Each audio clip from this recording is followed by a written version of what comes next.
In this video, we're looking at Detroit, Michigan. Unfortunately, when I was there, I didn't get to, I wasn't there in the daytime, so I didn't really get out and explore much. I just drove through a little bit, and there was one building, even at night, that super caught my attention. And it's the only building that I took a picture of because I wanted to look it up, look into it a little later on. So that's this building right here. And this is what we're going to be taking a look at in this video. This is called the Wayne County Building. And if we read right here, it was constructed from 1897 to 1902. So 5 years right there for this construction. Here's a look at a picture of it in the daytime. It is a wild stone building right here. Extremely heavy, extremely old world, huge tower shooting right off the middle of it. Then you have a bunch of these copper statues on the tower and on this section right here. And then we're also going to be looking at what is going on inside of this triangle or inside of this pyramid right here, because by analyzing the inside of this triangle, we're actually able to learn a lot more about who built this architecture and where it comes from. So rapid construction timeline, 5 years, super fast to build a building like this, especially in the year 1897 when you don't have a lot of tools and transportation to help you move all that weight around and stack all that super heavy stone. And it says it's built using copper, granite, and stone. Well, granite is a type of stone, but there's several types of stone, and we're going to talk a little bit more about these materials and the people inside of that triangle on the front of this building. We're going to learn that these are the materials that they built with. And here's a look at some of the statues that are on that tower right here. As usual, it's a stone woman, a woman wearing a robe. And if you go to this channel right here called We Zombie Rod of Iron, I have an entire playlist that's 12 videos long that goes super in depth to explain who this stone woman is that's all over this architecture everywhere. Much of the story, not always, but lots of the time it's just described as, oh, Greek goddess type stuff. And they were obsessed with Greek goddesses back then. And it's the same woman over and over and over again. All the cities, all the states, all the stone buildings show this stone woman. You can see right here, one of the statues is this chariot with men wearing robes and some horses. And then on top of it, the robed stone woman with her arms reaching up to heaven. So now let's take a look at what is going on inside of this triangle right here. Who are these people? A lot of people will say that, and it's a fair hypothesis, that this architecture is from what's called the little season, that there's the second coming of Jesus Christ, and then he personally reigns on the earth for 1,000 years. That's called the millennium, when it's just complete peace and prosperity and no deception. But then at the end of that, there's a little season where Satan, Lucifer, the devil, is released again, and he's able to deceive the people.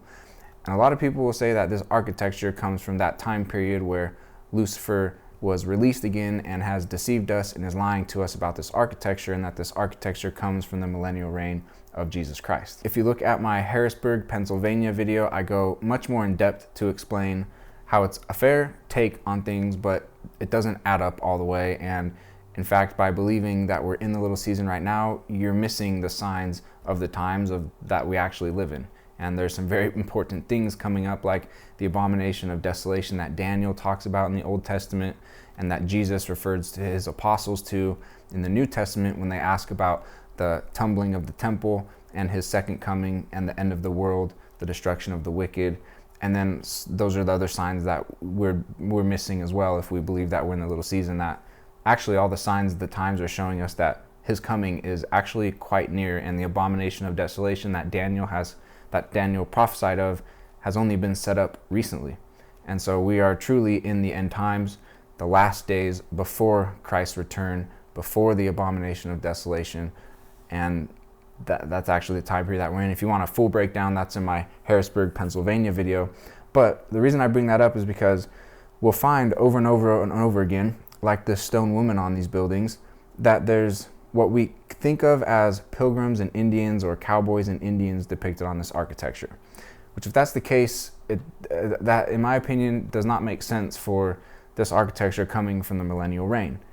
Because if there's 1,000 years of peace of the millennial reign and all the second coming and the end of the world that's already happened and we're in the little season, then what are cowboys and Indians doing all over this architecture? Someone please explain. The little season believers, please sound off in the comments. I know you guys like to do that. what are Pilgrims and Indians doing all over this stone architecture if this is millennial reign architecture? And that's where I say, by understanding who the Pilgrims and Indians actually are, it tells us who actually built this architecture and what time period we're actually in. So you notice right here, dead center, there's a man on a horse, and on the left side, everybody on the left side is these men that are wearing thick clothing, and they've got hats on their heads. And then if we look over here on the right, it changes to now we're looking at what we think of as Indians. It's men wearing very little clothing, shaved heads, some clothing around their waist, and some feathers on their head. Two different types of people depicted right here, which our modern history tells us these are cowboys and Indians. But if this architecture was built much longer ago, which is much more likely because in these time periods it would have been impossible to build this architecture. We can't really build this architecture right now. So if it's not cowboys and Indians, and cowboys and Indians doesn't make sense for millennial reign architecture, what's going on here? Who are these people? And I understand a lot of people have very strong feelings about this book without ever having read it. Same with the Bible. A lot of people have really strong takes and opinions about the Bible, but they've never actually read what the book says. Same with the Book of Mormon. People have a lot of strong opinions. There's been a Broadway play to make people think it's a really silly book, but if you actually crack it open and read it, there's a good reason that these strong feelings have been implanted in people's heads. It's to steer people away from reading what this book actually says. But if we just read the introduction of the Book of Mormon right here, it says it's a record of God's dealings with the ancient inhabitants of the Americas. Okay, so we're already getting some understanding about there's an ancient people here before us, and that's who the Book of Mormon talks about. And that would make sense of where's this architecture coming from?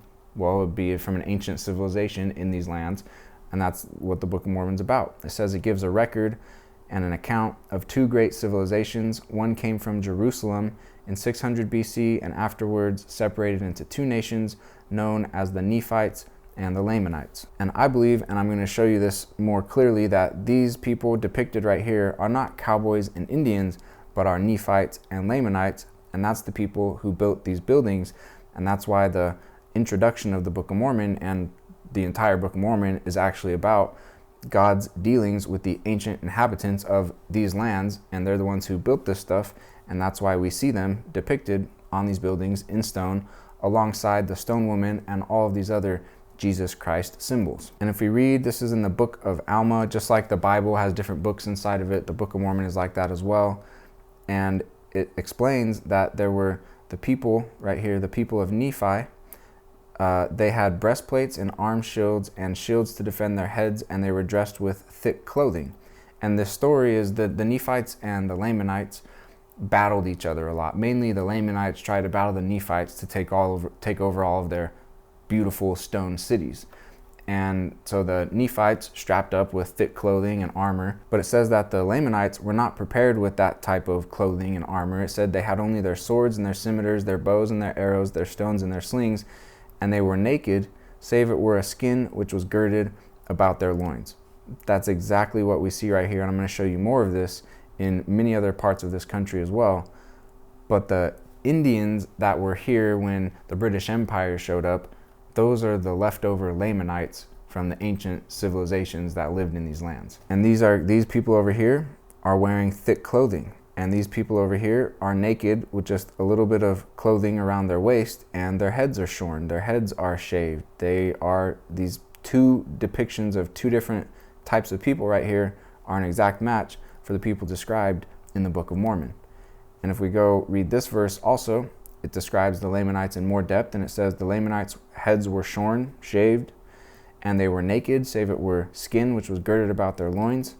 And then they did sometimes, because once the Nephites started strapping up, they had to do a little better job of protecting themselves a little better. So later on in the story, they do start to use a little bit of armor, but they were mostly still naked with just some skin girded about their loins. And it says that the skin of the Lamanites was dark. So there we have an exact description of the Indians, the Native Americans, as we've been taught to refer to them as, but they're actually the Lamanites. And that's exactly what we see right here on this Wayne County Courthouse in Detroit, Michigan. We see Nephites, thick clothing, and Lamanites, almost naked, barely any clothing, and shaved heads. And if we read the Old Testament in 2 Kings 19:31, it says, "Out of Jerusalem shall go forth a remnant." And Isaiah says the same thing, Isaiah 65:9, "I will bring forth a seed out of Jacob and out of Judah." And there's other verses that say this as well, but it was prophesied that there would be a remnant that escapes out of Jerusalem. That's a seed of Jacob, and when you read more into it, it's a seed of Joseph specifically, but that they were going to escape out of Jerusalem. And what did we just read in the introduction? The record gives an account of a people that escaped from Jerusalem in 600 BC and separated into two nations known as the Nephites and the Lamanites, and that's the ancient inhabitants of the Americas. So the Book of Mormon is about that prophesied civilization from the Old Testament that would escape out of Jerusalem and settle these lands that we now call the United States of America. And that those people were a seed of Jacob or a seed of Joseph. And what the Old Testament lays out very clearly is God made a promise to a man named Abraham that he would have a certain location of land for his seed, for his posterity, for forever. And that's what's often referred to as the promised land or the covenant land, the covenant location. And that was promised to Abraham, and then it was promised to Jacob, whose name got changed to Israel, and then it was promised to Joseph. And the Book of Mormon is about a seed of Joseph escaping out of Jerusalem and being brought as part of that covenant back to the promised land to settle these lands. And so the land we now call the United States of America is actually the land promised to Abraham, and the Nephites and the Lamanites that used to be here, of which the Native Americans are descendants, is just a continuation of that promise in the promised land. And that's what the whole Book of Mormon is about. And for a very, very in-depth explanation of this, once again on my We Zombie Rod of Iron channel, there's a playlist called The Stone Woman, where I pull up all the scriptures. We go through the Old Testament, New Testament, and Book of Mormon, and we look at our cities and architecture all along the way. And I show you that this is truly, very clearly Nephite and Lamanite architecture, and that the Nephites and Lamanites in the Book of Mormon was prophesied by Isaiah, for example, in the Old Testament. And it's literally just a continuation of God's promise to Abraham, Jacob, and Joseph. And in this video, we're going to do something unique where we're going to look at the colors associated with these buildings. Oftentimes, they're just gray now, but they weren't gray when they were fully dressed and adorned and in their prime condition.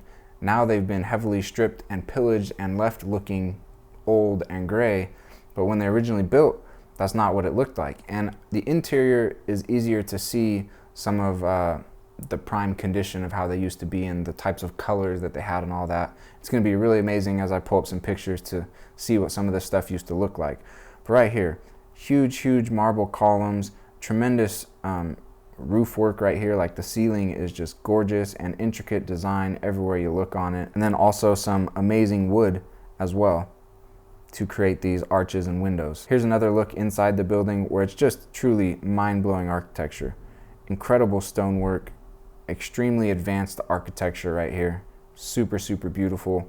And if we look at this section right here, we can see that their floor is extremely intricate and beautiful, perfectly level tile work. And it doesn't make sense to say that these people built all this stuff on dirt roads. They had this type of expertise and skill, but they never paved a road. All the construction photos were given of when this stuff was built in the 1800s and 1700s sometimes is poor people with a couple horses and some wood carts, and they were moving around 10 to 40,000 pound stones, and they never paved any roads. It was always dirt roads. But when you look inside the building, it's like, okay, well, they're this masterful at creating level surfaces and artwork and intricate tile work everywhere you look inside these buildings. But on the exterior, it was just all dirt and they were super poor people. It doesn't make sense. And the reason the lies are crafted this way is because if you're not willing to think it through, then it breaks your brain in a way where, oh, there must be something I don't know. And so you just hand over all your reasoning to the people writing these stories, and you just go, whatever, I'll just believe whatever they say. If you actually analyze it, it's very obvious that there's a lie being told here, and that there's no way this type of stuff gets built. These marble columns, these stairways, 10 to 40,000 pound stones, 20,000 pound marble pillars, and intricately crafted tile work, while they were only able to move around on dirt outside of these buildings. Doesn't make sense. And then also inside this Wayne County Courthouse in Detroit, Michigan, we've got these beautiful wood doors right here with intricate design all over them. Right here you've got a goat head inside of there, and then all the way up here you've got an eagle inside of a stone wreath, a stone eagle inside of a stone wreath. And the ceiling, once again, just impeccable, tremendous, beautiful, intricate, exceedingly expert tile work to create this artwork and these stone ceilings. But they couldn't pave roads for some reason. If we read in Exodus 19:4, it says, "Ye have seen what I did unto the Egyptians, and how I bare you on eagle's wings and brought you unto myself." The eagle is God's symbol for him escaping the Israelites out of Egypt and bringing them back to the promised location. That's why he escaped them out of Egypt, because he had made this promise with Abraham and Jacob and Joseph that he's always going to bring their seed back to the promised land. And so the eagle is a symbol of that, God's covenant with these ancient people, with the seed of Abraham and Jacob and Joseph, that he'll always bring them back to the promised land. And that's why we see the eagle engraved in stone all over these buildings, and gold, and all over these buildings everywhere. And it still remains the symbol of the United States of America, of these lands, because this land is actually the promised land promised to Abraham, Isaac, Jacob, and Joseph. And these people right here, the Nephites and the Lamanites, were the seed of Jacob, the seed of Joseph, escaping out of Jerusalem in 600 BC, coming back to the promised covenant location promised to Abraham, Jacob, and Joseph. And that's why they're all over these buildings. They're the ones who built them. And that's why you see that Old Testament symbolism all over these buildings, is because they were the continuation of that covenant. And that's what the Book of Mormon is about. And that's why you're trained and steered away from cracking the book open and reading it for what it actually says. And if we look at the tower on this Wayne County Courthouse in Detroit, Michigan, we see the stone woman depicted right here several times, and she's always robed, and she's always has other symbols with her. For a full stone woman breakdown, see my stone woman playlist on my We Zombie Rod of Iron channel, which I'll leave linked in the description of this video. But you'll see in one hand right here, she has a mallet, a hammer, or a gavel. Masonry, that's a masonry tool. I talk all about masonry and also Freemasonry in my Stone Woman playlist. And then over here, you can see that she has her hand wrapped around a fasces. And the fasces is from the parable of the sower, where it says that God will bind up the tares, will put the tares into bundles and bind them tightly and cast them into a fire.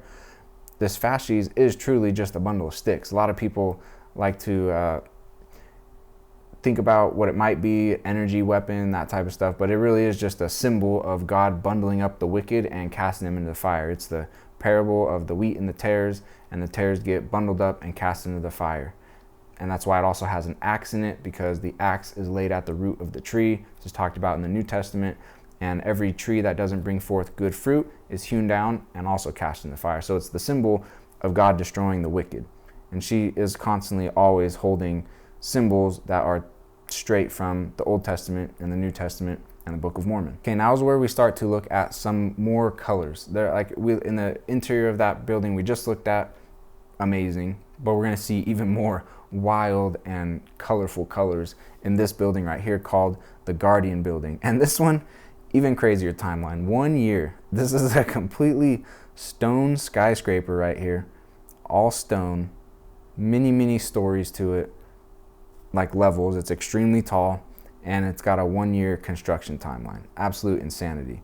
And you'll see this, what they're going to call this Native American artwork in and on this building. But now that we know a little better, right here it says Native American themes are common inside and outside the building. Okay, when we're talking about Native Americans, we're talking about Lamanites. We're talking about the seed of Abraham and Jacob and Joseph that was brought back to these lands in around 600 BC, and they lived here until the British Empire showed up. So these Native American themes are Book of Mormon, Nephite, and Lamanite themes. And it says right here in the Book of Jerem, in the Book of Mormon, it describes over and over again, like I would highly recommend reading the Book of Mormon, from like a religious Jesus Christ perspective, definitely worth reading it that way. But even if you just did an architectural analysis of what this book is saying, it's an exact match for all this architecture. For example, right here, it's talking about the Nephites, and it says that they became exceedingly rich in gold and in silver and in precious things, in fine workmanship of wood, all the stuff we're looking at in buildings and in machinery. How'd they build all this stuff without machines? They didn't. They had machines, and the Book of Mormon talks about that. And they also built with iron and copper and brass and steel, and they made all manner of tools of every kind. That's exactly what we're looking at in these buildings. But let's go even more. There's several more descriptions of the architecture that they built. It says they built many elegant and spacious buildings. Doesn't this look like a spacious building? That's a great description of it. And they were ornamented with fine work of wood, all manner of precious things, gold, silver, iron, brass, ziff, copper. Exact match. It says the people began to be very numerous, began to scatter abroad upon the face of the earth, and they built large cities and villages in all quarters of the land. And they built houses, cities, temples, synagogues, sanctuaries, all manner of buildings. And they did send forth much by the way of shipping.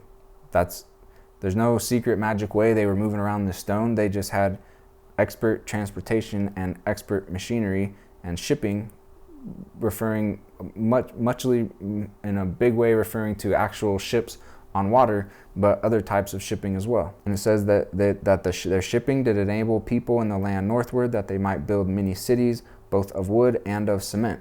And cement, sometimes we think of concrete, but cement is a binder used to bind other ingredients together to make stone. So like when we're looking at these marble structures right here, like these marble pillars, for example, these weren't mined out of a marble mountain. They made this marble, and they knew the ingredients and how to combine them to actually make the marble and make the pillars. And it also says that they had horses and asses and elephants and curlums and cumums. And it says all of which were useful unto them, but more especially the elephants and curlums and cumums. So it just talked about horses, and that's exactly what we see right here in this Nephite and Lamanite depiction. We see a Nephite on top of a horse. And then it also says elephants. If I cover this thoroughly in my Stone Woman presentation, but elephants, they can move tremendous amounts of weight, and they're incredibly smart, and you can very much train them quite easily. They like it, and they like to work, and they can move around heavy weight very, very easily.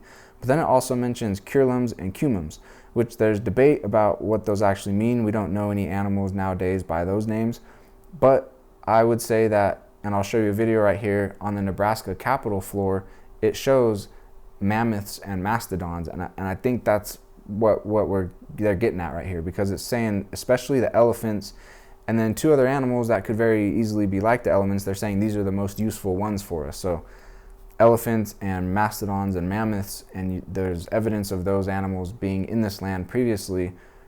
Here we go. This is how they moved a lot of their weight, shipping, and then they also had elephants and mastodons and mammoths. Okay, now let's look at some of the colors inside of this Guardian building. It is just gorgeous, gorgeous color work. And remember, they say it's Native American themed, but like if Native Americans were just living in teepees and in dirt, well, how is this Native American themed? Well, it is Native American themed because the ancient inhabitants of the Americas are the Nephites and the Lamanites, of which the Native American Indians are just leftovers from that civilization. Once again, right here, incredible tile work on the floor, and then a huge iron gate. And we just read about how they used iron. Like this right here, this is the ceiling inside of this building. Look how colorful that is. This is what I'm saying, like gray stone buildings, that is not what these buildings in cities used to look like. But they've been stripped to where now they just look like these dull, gray, old stone buildings. But man, were these things masterfully and with incredible amounts of artwork. Like look at this room right here, these colors, these designs, the brightness, and they speak in a very, very different way than our beauty and our artwork nowadays. Like this is way beyond, way beyond poor people. This is exceedingly rich people. This is way beyond what we're even doing nowadays. And at the very end of this building, there's this huge mural right here, which we'll take a closer look at. It's this mural right here, and we'll see that the very dead center of it is the stone woman. And behind her is the sun shining, the sun being God. And if we go back to this image right here, if we look right here, same thing, we see the sun shining right there, which is another symbol of God. So inside and outside of these buildings, always, everywhere, this stone woman shows up over and over and over and over again alongside the Cowboys and Indians, which are actually Nephites and Lamanites. If we look at the New York Capitol building located in Albany, New York, this is what it looks like right now. But here's what it used to look like. It also used to have this huge tower shooting right off the middle of it. It's a similar style building to the county courthouse that we've been looking at in Detroit, Michigan. And you can see that that tower in the middle has been demolished and torn down. But what I really want to point out is the stone woman right here. Once again, she's inside of the New York Capitol building, and she's inside what is called the War Room, W-A-R room. And you'll see she's wearing a robe, and it's just that same woman over and over and over again, all these buildings inside and outside of them. And if you notice right down here below her feet, there's a Nephite battling a Lamanite. I'll show you some more of that in just a second, some more clear images of that. But if we read in Isaiah 54:5, it says, refers to God as the husband. Thy maker is thine husband, and his people is the people that he covenanted with, the seed of Abraham, that is his wife. He's married to those people. He's married to his people. He's the husband, that's the wife. Jeremiah 3:14, the Lord said, I am married unto you, speaking to his people, speaking to the children of Abraham. Malachi 2:14 calls those people, his people, the seed of Abraham, the wife of the covenant. Revelation 21:9, I will shew thee the bride, the Lamb's wife, capital Lamb, capital L Lamb. That's referring to Jesus Christ, and his wife, the bride, is the church. And that's who we're seeing, the stone woman right here inside the Albany Capitol building, the New York Capitol building, inside this Guardian building in Detroit, Michigan. Here she is on the Wayne County Courthouse in Detroit, Michigan. Here she is, the stone woman, holding other symbols that are showing us Old Testament, New Testament, and Book of Mormon symbolism. And I covered this one in my Harrisburg, Pennsylvania Capitol building video, my Pennsylvania Capitol video. She's inside of there, the huge dome. Well, she's right inside of there again. So once again, she just shows up over and over again. Now, if we go back to this one right here, which is located in New York, the New York Capitol building, I showed you that below her feet, there's a Nephite battling a Lamanite. Here's a much more clear look at it. And you can see this is exactly as described in the Book of Mormon. There's a Nephite with thick clothing and a sword battling a Lamanite who's naked, his head shorn, and he's just got this little axe type tool and just a little bit of clothing around his waist, and that's it. And these buildings don't come from the time periods of cowboys and Indians, or not shortly after that. So it's from an ancient people, and the Book of Mormon is describing a people that is exactly what we're seeing on these buildings. Here's another look at a Lamanite. This is also surrounding this lady right here. The mural's a lot bigger than just the stone woman right here. So these are more of the men that are surrounding her, and it's just more Lamanites depicted, exactly as described in the Book of Mormon, to a T, a literal exact match. It's kind of bizarre how exact of a match it is, except that if those were the people that were here and the Book of Mormon telling us the truth, and there is this ancient covenant that continues to play out in a covenant location in the Promised Land, and this is actually those lands, then all this makes perfect sense. And if we go to the Washington, D.C. Capitol, we see the same thing again. Well, here we see men in thick clothing, Nephites battling Lamanites, and here's another look at a depiction of that same thing. We see a Lamanite right here, his head shorn, little axe in his hand, just a little something around his waist, and then we've got a man with thick clothing battling that Lamanite. Going to Harrisburg, Pennsylvania, this isn't the Capitol building, this is another courthouse building, and we'll see the same thing right here. Right here, there's this shield. On top of it is the eagle, the symbol of the Promised Land, the symbol of God bringing his people to the Promised Land. On the right side, we see a man in thick clothing. That's a Nephite. On the left side, we see a Lamanite, basically naked, shorn head, shaved head. And then also on the shield, we see a ship. We just read that they were a civilization of shipping and they built ships. And then on the bottom right, or in the middle right here, we see a plowing instrument. If we read this scripture right here, in the Book of Mormon, it says, they began to till the ground and build buildings. They were industrious and did labor exceedingly. They were tillers of the ground. They were sowers. They were husbandmen, as the Old Testament and New Testament and Book of Mormon talk about. Right here it says they did raise grain in abundance.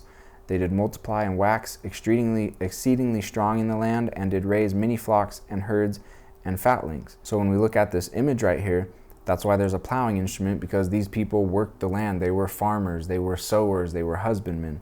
And then below that, we see bundles of wheat, because they raised grain in abundance, but also because the parable of the sower. Like I showed the fasces alongside the stone woman, that's the symbol of God bundling up the wicked into bundles, fasces, and casting them into the fire.